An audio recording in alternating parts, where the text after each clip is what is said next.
Olá, tudo bem? Eu tô fazendo esse vídeo para você que já assistiu o vídeo sobre as tomografias de pessoa jovem e de pessoa com idade, para vocês fazerem uma comparação de como é a estrutura de um cérebro de um jovem e de um cérebro de um adulto. Um adulto acima dos seus 60 anos, em torno aí. Esse vídeo próximo que vocês vão assistir, ele serve para aquele que acha que a vida começa aos 40. A vida começa agora, começa hoje, começa todo dia. Inclusive, naquele momento em que você abre os olhos pela manhã, a vida está começando mais uma vez, uma grande oportunidade de você seguir a sua carreira solo, com participações de todas as pessoas que somam para o seu próprio bem. Gostaria que vocês, na possibilidade, clicassem aí em se inscrever e me acompanhem nos próximos vídeos aí. Envelhecer é inevitável. Envelhecer bem com autonomia e domínio das funções cognitivas depende em boa parte dos hábitos que se praticam ao longo dos anos. É o que a ciência cada vez mais defende. Assim como ocorre com outros órgãos do corpo, pele, olhos, ossos, por exemplo, o cérebro começa a envelhecer por volta dos 30 anos. Lapsos de memória, tipo esquecer nome, palavras que estavam na ponta da língua onde você deixou objetos, coisa do tipo. Raciocínio mais lento, dificuldade no processamento de informações tornam-se mais comum por volta dos 60 anos. E não precisam ser motivo de preocupação, se não chegam a atrapalhar a rotina ou impedir atividades. São perdas cognitivas previstas à medida que a idade avança, resultantes de falhas na comunicação entre os neurônios e a diminuição na capacidade de criar novas conexões, mas que podem ser potencializadas por hábitos de vidas nocivos. O que seriam esses hábitos nocivos? A ingestão de álcool, uso do tabaco, cigarro em geral, falta de exercício físico, uma vida assim um pouco menos viável. E das patologias neurológicas relacionadas ao envelhecimento, a doença de Alzheimer e a demência vascular são as mais comuns, e ambas são fortemente influenciadas pelos hábitos de vida. O Alzheimer se instala a partir da proteína beta-amiloide. Ela se acumula no hipocampo, área que controla a memória e o aprendizado. A tóxica da proteína leva à morte de neurônios na região e, com isso, a perca progressiva da memória, além de comprometimento da capacidade física e alterações comportamentais. Embora ter idade acima de 65 anos e predisposição genética estejam entre os principais fatores de risco, praticar hábitos saudáveis ao longo da vida pode adiar os sintomas ou fazer com que o indivíduo nunca venha apresentá-los. A demência vascular também consiste na perda de função cerebral devido a lesões causadas por falhas no suprimento de sangue para o órgão. É como se o cérebro sofresse pequenos AVCs, muitas vezes imperceptíveis, porém danosos. Doenças cardiovasculares e seus fatores de risco, como pressão alta, diabetes, que a gente vai falar bastante, obesidade, que comprometem o bombeamento de sangue para o coração e para o corpo e o cérebro, são precipitadores desse tipo de demência.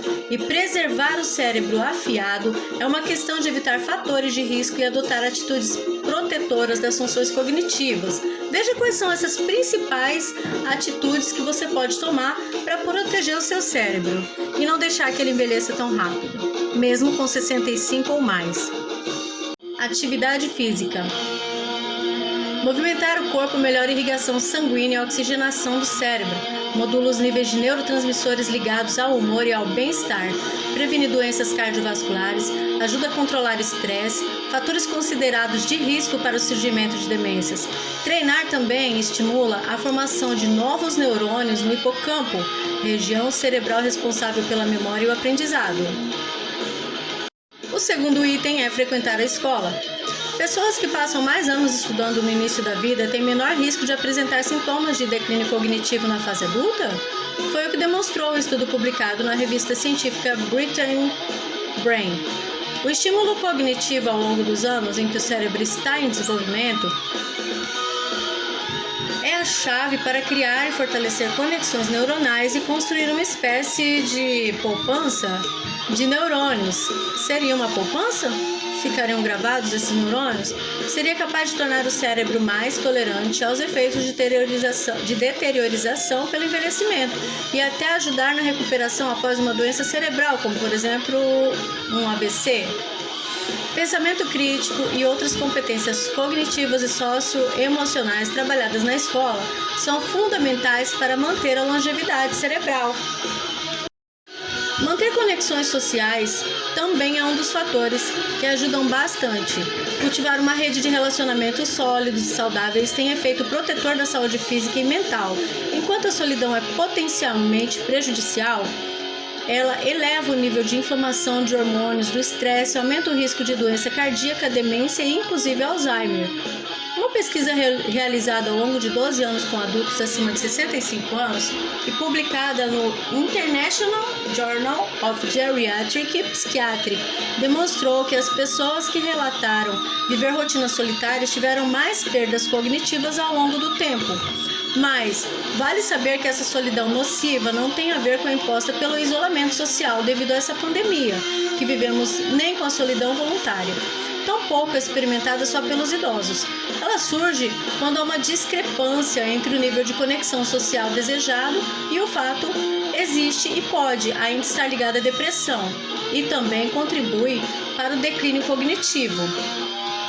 A convivência social engaja áreas do cérebro responsáveis pela linguagem e comunicação, emoções e competências como resolução de conflitos e tomada de decisão. Vamos relaxar mais. O cérebro precisa de um pouco de estresse para nos manter concentrados e motivados, é fato. Em excesso, porém, o cortisol, aquele hormônio produzido quando o organismo é colocado em estado de alerta, ele provoca alterações químicas e estruturais em várias regiões cerebrais, levando à destruição de neurônios e dificultando a atividade no hipocampo. Essa área, responsável pela memória, é uma das primeiras afetadas quando ocorre a doença de Alzheimer.